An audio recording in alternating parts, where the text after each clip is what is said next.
Be me. Neighbor's motion light wakes me up one night. Inexplicable sense of dread is heavy in the air. Peek out windows to see what triggered it. Check window facing neighbors, nothing. Check window facing backyard, something. Cat-like creature sitting at tree closest to window. Back is to me. Staring off towards other neighbor's yard. Roughly size of a juvenile mountain lion or a large bobcat. Thing realizes it's being watched. Turns its head and looks directly at me. Sense of dread goes into overdrive. Thing has an almost man-like face. Bestial but still human-like. Face has coloration similar to a mandrill's, red and blue. Can feel absolute malice radiating from it. Roars silently at me, revealing at least 2 rows of stiletto dagger teeth. Sense of dread goes even further beyond, finally Super Saiyan 3 fear. As it roars, feel a pulsating pressure around skull.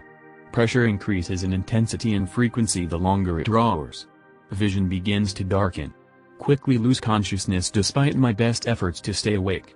Share story on /x/ a few times in the last decade. Onion's postulate that its roar/vocalization may be infrasonic, which would explain the sense of dread and loss of consciousness. And that's my encounter with a manticore during an early 90s summer in Fargo, North Dakota. Pic related, perspective from childhood bedroom with mispaint edit of mandracore and neighbor's motion light. Anyone have stories of stuff that seemed paranormal at first but turned out to have a completely normal reason behind it? I'll start. Be me. Living with parents. Mom into crystals and shit. Brush it off as typical boomer white woman behavior. Ask her about my ancestry one day. She tells me about my great-grandmother who was an actual witch. Kinda cool but whatever.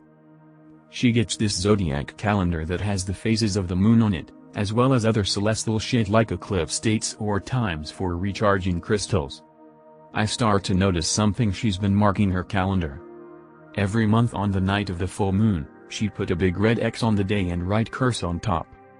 Question mark. Holy shit, her grandmother was a witch and now she's marking curses in accordance to moon phases.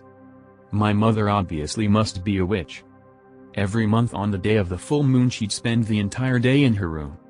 Spook.wav. Try listening in through the closed door for anything. Radio silence. Spooked out even more. Spent an entire year believing she was a witch and some curse had fallen onto our house, terrified of what it may be. Finally work up the courage to ask her what the curse on her calendar was. Oh, and that's just when I get my period. She'd be spending the entire day in her room cause she was sleeping off period cramps. I'm such an idiot. Be me. Watch Joe Rogan's episode on Bob Lazar. Remember that he's a big DMT advocate. Decide to try it for the first time. Long story short, I'm in my room trying DMT for the first time. Realize I can astral project. I can go anywhere I want. I randomly see a room, like I'm looking down at it through the roof from above it. It's a small room, it looks like an apartment. See a young kid. He has a lot of hair in the middle of his head that sticks up, and like a buzz cut on the sides. He seems really freaked out. My empathy is heightened because of the DMT. I suddenly start getting what seems to be his thoughts into my head. He's worried about what people think about some video he's playing. Don't worry buddy, we've all been there. He pulls out a small bit of weed. Disintegrate it with my newfound spirit powers. Lol, get fucked kid. Get a real job. I fuck off back to the astral plane manifold. Be me. 11. Around 1 a.m. Sleeping. A weird banging coming from outside wakes me up. WTF. I look out the window, nothing. Figure it's a deer or something. Almost got back in the bed, then I hear some kind of a scream. Sounds like a mix of a baby crying and wolf howling. Piss my pajamas, literally. Jump, get back to bed. Still pissing myself. Paranoid as shit. Didn't sleep for an hour, then passed out. Ask my folks in the morning did they heard anything. Only my dad heard some banging and that all. My cousin starts to fuck with me and telling me that Drekovac is out to get me. I start to cry. That's pretty much it. That sound is still engraved in my memory and for the rest of my life. Be me. Move into new apartment. It's my second or third night there. Been laying in bed for a few minutes trying to go to sleep. Hear noise by bedroom door like somebody just tried to pull the doorknob. Get up to look around. Apartment entrance door is locked and deadbolted, so I know nobody could come in, and there's not really any place somebody could hide from me inside the apartment. Slightly spooked but go back to bed. This happens a few more nights. Eventually notice that when you close the door, if you just do it very gently, there is a certain point where the door seems like it might be closed, but if you give it a little extra push the door latch will click into place.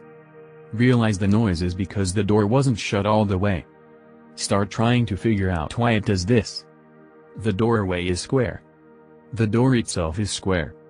The trim board inside the doorway doesn't seem crooked. Latch hole and doorway doesn't seem off. Eventually notice that the hinges are mounted to the door crooked. Since all of you are too autistic to reply and too busy spamming your memes, I'll just share the story. It might be helpful and interesting to some. Be me. Never interested in UFOs and aliens. Being closer to stance that they don't, than that they do exist. Chilling on a balcony 3 days ago laying on a deck chair. Enjoying a cool night air after a hot day. Suddenly see weird triangle light formation on the sky. At first I couldn't believe how can there be few random red lights in the sky without any plane. It moved with a moderate speed at approximately 1,000 meters altitude and around 3-5 kilometers away from my place. Stood up and decided to take a better look. Still couldn't see anything besides those triangle lights. Another strange thing was that I couldn't hear any sound, and I really should, considering that aircraft seemed close to me. Before weird tangle lights thing was obstructed by any object in my proximity, it just disappeared. And that's the weirdest part besides me not being able to see any surface of the aircraft besides the lights. At first I thought that it might be some F-117 Nighthawk plane, but I really don't know anymore. Be me.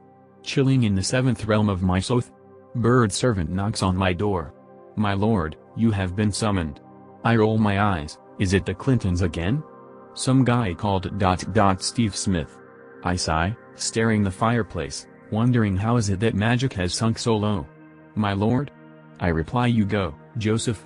But, your highness. I curl my wing into a fist and slam it on the table. Enough. Bird servant open the portal and leaps through. He hasn't come back yet. I wonder what could have happened.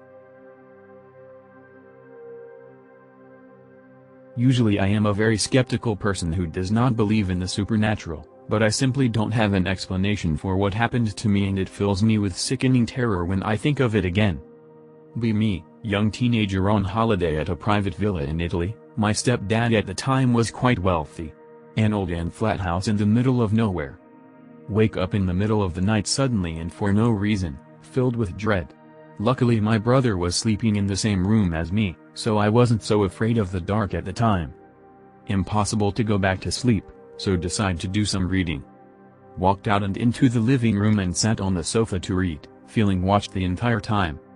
Typical creepy old room with a grandfather clock that would tick-tock in the background. After a while I move back to the bedroom to try and sleep again. Standing facing my bed, with my back towards the open door, with the pitch-dark living room behind it. Suddenly I hear and feel someone literally sprinting in the living room. Like, the sound of heavy and bare feet running along the wooden floor from the center of the room in a straight line towards my back. I was frozen, and it only took about a second before the running stopped to a halt about 2 feet behind me, and I could literally feel the air move like you do when something suddenly comes to a stop and leaves some momentum still in the atmosphere. I could literally feel how tall the thing was from this air, and together with the weight of the running I could guess that it had the form of a young guy. Instantly turned to see an empty room. Basically shit myself, and luckily still managed to get some sleep that night only because my brother was sleeping next to me. To this day I can replay in my mind the vivid noise of bare feet running towards me in a frantic sprint, and get chills up my spine. Not a supernatural person at all really, but this got me. Be me. Horny as fuck kid, 11-12. Come across succubus summoning ritual. Fuck it. Do ritual at 3 in the morning. Nothing the first couple days. Suddenly experience my first sleep paralysis. The most pleasurable feeling I've ever felt to this day washes over me. Eventually able to move again. Freak TF out and do a banishing.